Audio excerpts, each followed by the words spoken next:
और अब चलिए एक नजर the untold stories of Modi पर।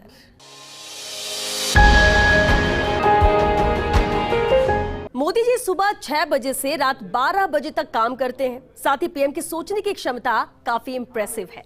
किसी भी विषय को मोदी जी बहुत आसानी से समझ लेते हैं और किसी भी योजना को इंप्रूव करने के लिए लाभार्थियों से संवाद करते हैं। ये सब कहना है आयुष्मान भारत के पूर्व सीईओ इंदु भूषण का। अनटोल्ड स्टोरीज ऑफ मोदी में आप भी सुनिए नरेंद्र मोदी की अनसुनी कहानी इंदु भूषण की जुबानी। मैंने 3 साल काम किया। मेरा सौभाग्य था कि माननीय प्रधानमंत्री जी के साथ 3 साल बड़ी करीबी के साथ काम करने का मौका मिला। जब मैं पहली बार आया यहाँ पे, उसके बाद एक प्रेजेंटेशन मुझे करना था, तो मैंने प्रेजेंटेशन बनाया और एक मीटिंग थी बड़ी और प्रेजेंटेशन किया। और उन्होंने इतने उसमें इतने प्रश्न पूछे कि मुझको लगा कि अगली बार जब मैं आऊँगा इस मीटिंग में और ज़्यादा समझ के पढ़ के आऊँगा, क्योंकि जितने भी उसके सवाल हो सकते हैं वो पूछते थे।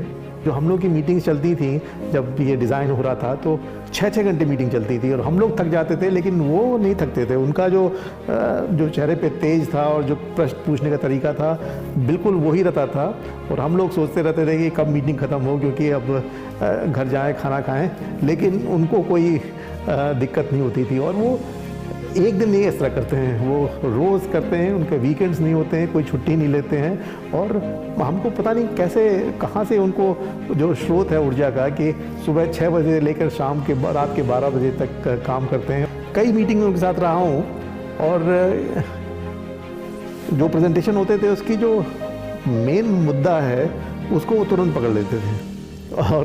और उसके बाद जो उनके प्रश्न थे वो इतने डीप होते थे कि जो प्रेजेंटर था उसने भी कभी सोचा नहीं होगा उसके बारे में।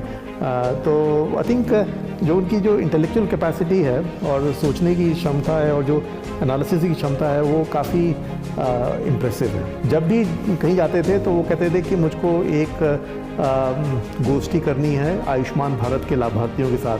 तो हम लोग उसको ऑर्गेनाइज करते थे, उनके साथ जितने भी आयुष्मान भारत के उस शहर के या उस ज़िले के लाभार्थी हैं उन सब के साथ एक इंटरव्यू या उनके साथ एक मीटिंग कराते थे उनकी।